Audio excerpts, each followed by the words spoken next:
These Sandhill Cranes sure are excited. I guess they're thinking it's a good morning. And good morning to you too. Welcome to Naturally Adrift Photo Adventures. I'm Julie, and husband and son and I have ventured out into the Finger Lakes to catch the start of spring migration. And spring migration has brought us Sandhill Cranes. I believe the swans, the tundra swans in the background, have wintered here. But it's cool to see these beautiful sandhill cranes. They've probably wintered down in Florida and made their way up. And I also know they winter down in New Mexico at Bosque del Apache Wildlife Refuge. I've seen photographer Brent Hall post some gorgeous photos of the sandhill cranes while they were wintering down there. Sandhill cranes are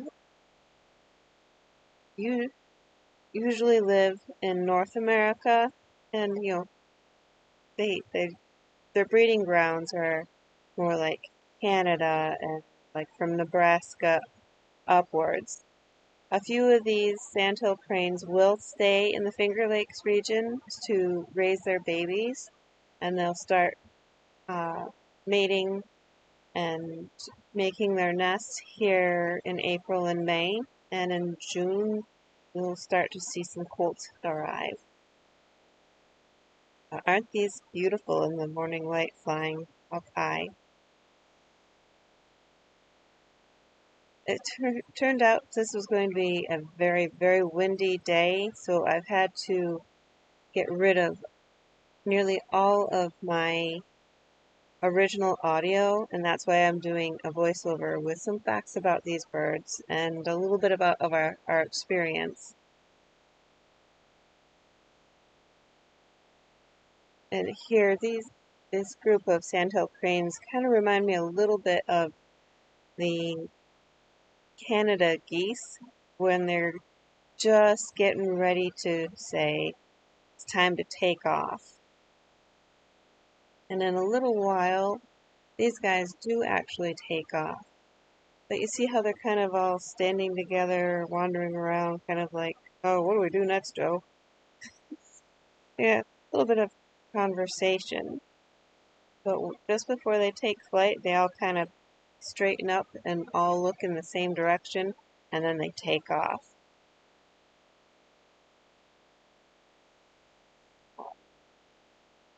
One of the things that I learned while looking up facts on the sandhill cranes is that they don't reach maturity until they're 2 to 3 years old, and during their juvenile state, that little bit of red at the on their foreheads doesn't develop until adulthood. They don't have the red until they are officially adults. So juveniles do not have that red head. And when they're little babies, they're actually called colts, just like little horses. I kind of get a kick out of the different terminologies that you hear repeated for different groups.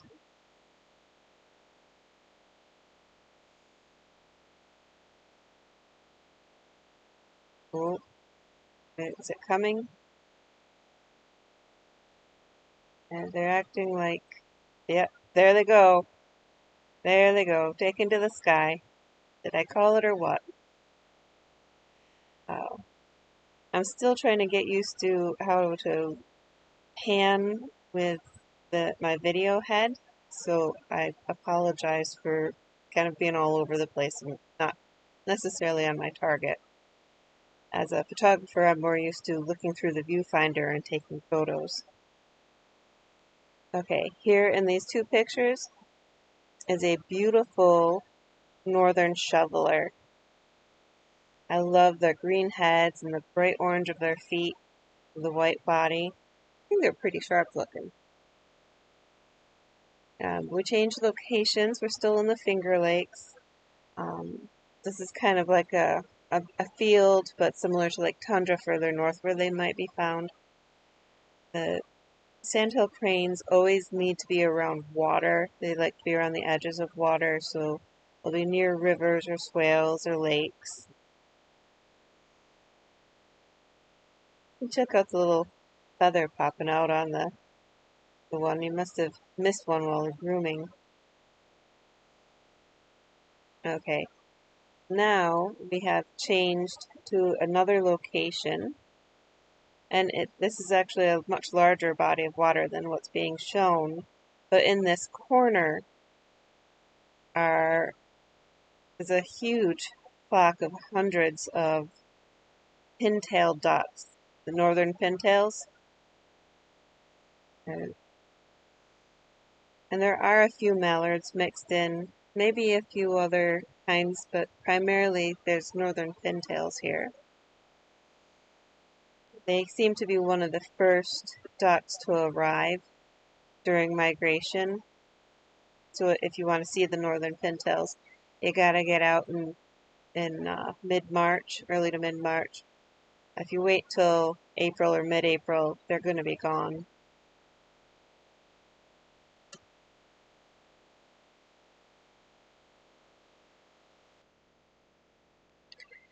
I don't know about you, but I love seeing these flocks of ducks when they're getting together. Here's a couple of the northern pintail in flight. And if you look carefully, very close, you can see both a male and a female. Female is in the lead in that picture, flying over the tops of the other ducks. Some kind of squabble going on over in this corner here.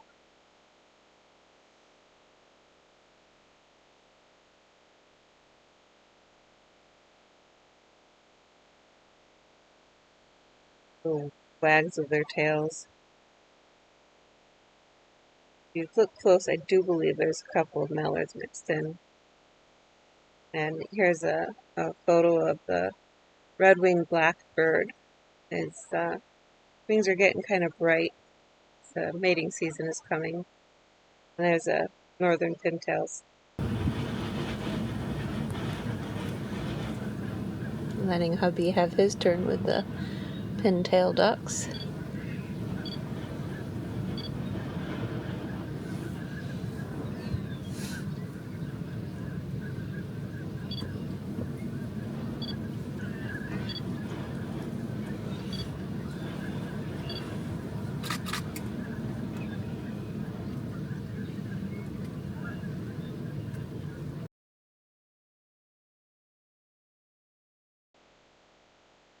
Just a little further up the road here, there is a pair of ring-necked ducks.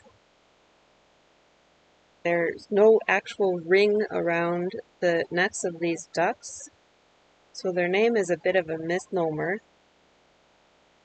The ring is actually around the bill. There's a different coloration of the bluish-gray ring on the bill, not around the neck. So I'm not sure how they got their names. And moved over to a different location. I thought this might have been a northern pintail because it was out so far, but pulling it in, this is actually a green-winged teal swimming here. Just before this, a whole bunch of ducks flew out ahead of us. But this little lone green-winged teal came back and graced us with his presence for a few moments before flying off. Here's a picture I cropped in a bit much. It's a little grainy. And here's a red-winged blackbird that has been photographed. And here it is on the cattail. And then we managed to relocate that green-winged teal duck. It's quite a ways out here. Boy, was the wind awful that day. Well, it's just a little bit windy out here. We accidentally scared up some of the pintail ducks. I took off. There's a pair of Canada geese out here, and I just got done filming some red-winged blackbirds, so they're back. I did photograph a bluebird on the way, but I didn't get to film that one. Somebody scared it. Don't get wet, buddy. There weren't too many ducks around this observation tower, so I settled on filming this red-winged blackbird as he searched amongst the reeds, looking for bits to eat. Thought he was rather cute, entertaining. Can you imagine being light enough to walk over those reeds and not break them, not fall completely into the water? He's so tiny and light. Of course, all he's have to do to keep from sinking is just flap his wings and off into the air he goes.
Okay, so we decided to walk along this path in this marshland area, and over on one side we happened to see bufflehead in the distance, and that's what you see here swimming in this shot here is one bufflehead, and eventually there was a few others and then they flew off. Oh, here in my husband's photo you can tell that there's 3 of them. He got some really good shots. And we're back to our lone bufflehead bobbing in the water. It was challenging to catch him between him ducking underneath the water and then the reeds flying back and forth. It was just made it hard to focus, get good focus. But here I've got the 3 buffleheads flying out, and then we ran into some ring-necked ducks. They were kind of hiding in amongst these reeds, which was kind of cool. But they weren't alone. There was American widgeons mixed in with these ring-necked ducks, and I think if you look closely in one of the pictures, there's also another green-winged teal. But I thought these came out pretty amazing. Eventually that group did take flight, and that's what these pictures are. There's the male and here's the female ring-necked duck. There's a group of 3, and the coming here's with the widgeons, the American widgeon. And then we spied a mammal. This is a muskrat. While I was trying to film this muskrat, something came along and frightened all these ducks that were hiding in the water amongst the reeds. We'll see that here in just a moment. Okay, there they go. They're going every which direction, and then I decide which they're flying away from something, and you'll find out what that is in just a little while. One thing I want to point out in some of these pictures is the size difference between most of these are American widgeons, but if you look close in one of these pictures, there's a pair of mallards, and there's American widgeon below, and green-winged teals. The green-winged teals were the smallest. The mallards look enormous compared to them, and the American widgeon is kind of in the middle. It's neat to note the size difference in those ducks. And we're back to our little windblown friend here. Hello, muskrat. I think we saw 3 or 4 different muskrat on this trip. I always get excited to see other animals.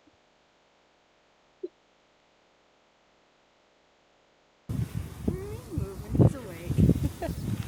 I think this is your earliest catch. Ever. And it's the easiest too, because I think he was sleeping. Oh god. Well, he's still coming to life. But if you hold him, you'll warm him up and he'll feel better. So he'll like me afterwards. Maybe. Hello, Froggy. He really cute. Oh, he doesn't like it. He doesn't like being booped any more than Mama likes you booping.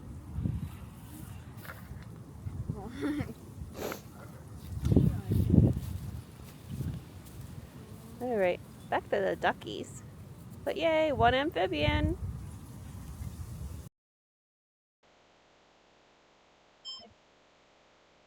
Here again, I have another group of ring-necked ducks flying off into the sky into the same direction, away from something. I don't think it was the muskrats that scared them, but it was this fella.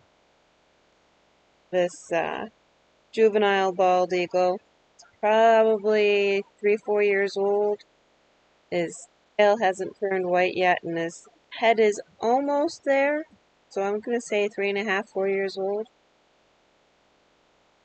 Yeah, my husband got some really, really good shots of this juvenile bald eagle. I had a lot of trouble with the reeds swaying in the wind back and forth in front of me. It was driving me nuts, and I had trouble getting the camera to focus. But here you can tell in this clip here, almost looked like it was trying to gather nesting material, but I'm not sure. Well, I'm not sure when they start building their nest, but I know this one isn't full grown yet. And if you look very, very closely, there is still a green-winged teal duck mixed in, and then the eagle launched itself and took flight. I just took a series of photos, and here it is approaching another muskrat mound where it's going to land and perch for a little while. I think I managed to step out away from the reeds so that I could get a better photos. I thought these came out okay. Let me know in the comments what your favorite duck is, or bird that featured in this episode.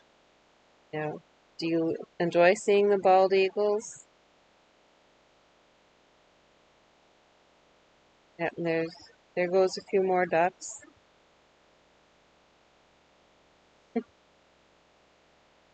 I'm not quite sure what he's looking for on these muskrat mounds, if there's mice on them or looking for something to snack on. Or, like I said, maybe building material for a nest. It doesn't look as if it takes off with anything talons here in just a few moments. I guess I'm spoiling this all for you because I know what's going to happen because I've already seen it.